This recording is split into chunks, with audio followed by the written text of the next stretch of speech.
क्या आप जानते हैं कि बारूद बनाने की विधि और तोपखाने की तकनीक मुसलमान ही भारत लाए थे? मुसलमान अगर भारत न आते तो भारत के पास ना तो परमाणु बम होता और न ही दिल्ली और आगरा जैसा शहर। मुसलमानों के बगैर भारत रॉकेट टेक्नोलॉजी से भी महरूम रहता, क्योंकि इसे बनाने वाला टीपू सुल्तान एक मुसलमान था। मुसलमान अगर भारत न आते तो आपको समोसा, बिरयानी, कबाब, रोस्टेड और कीमा जैसे लजीज खाने भी देखने को न मिलते। यहाँ तक कि आप खिचड़ी से भी वंचित रहते, क्योंकि इसे बनाने की विधि मुगलों ने ही विकसित की थी। पुलाव, हलवा, पूरी और मुरब्बा को बनाने का तरीका भी मुसलमान अपने साथ भारत लाए थे।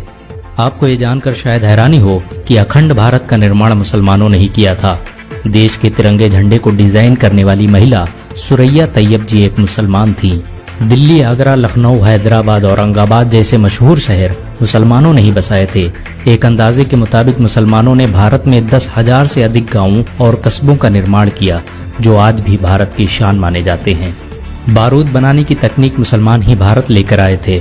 भारत में सबसे पहले तोपखाना का निर्माण और तोप का इस्तेमाल मुगल बादशाह बाबर ने किया था। मुर्शिदाबाद, बीजापुर, तंजौर जैसे शहरों में मुसलमानों ने ही सबसे पहले शस्त्र बनाने के कारखाने स्थापित किए। ये भारत के पहले कारखाने थे जहां पर बंदूकों, तोपों और रॉकेटों का निर्माण किया जाता था। मुसलमानों के आने से पहले भारतीयों को बंदूक बनाने की तकनीक के बारे में कोई अंदाजा नहीं था।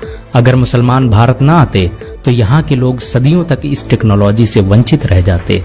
आपको ये जानकर हैरानी होगी कि खजूर, फूल गोभी, नींबू, धनिया, सेब, संतरा इत्यादि के पेड़ मुसलमान ही भारत लाए थे। मुसलमानों ने ही भारत में सबसे पहले इनकी खेती प्रारंभ की, जो बाद में भारत की प्रमुख फसलें बन गई। बहुत कम लोग जानते हैं कि साबुन का आविष्कार सबसे पहले मुसलमानों ने ही किया था, और जब तुर्की के मुसलमान भारत में दाखिल हुए तो उनके साथ ये तकनीक भी भारत आ गई और धीरे धीरे साबुन का इस्तेमाल पूरे भारत में होने लगा। मुसलमानों के आने से पहले भारत के लोग रेत का इस्तेमाल करते थे।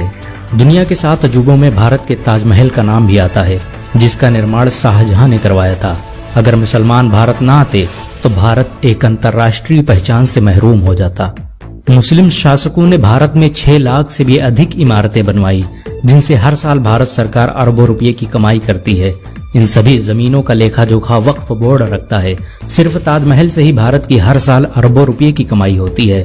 मुसलमानों की हुकूमत में भारत सोने की चिड़िया कहलाता था।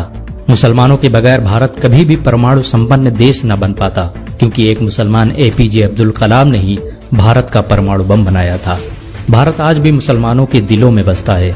मुसलमान इस देश के लिए अपनी जान भी दे सकते हैं। अगर एक मुसलमान होने के नाते आपको गर्व महसूस हुआ हो तो इस वीडियो को लाइक और शेयर जरूर करें।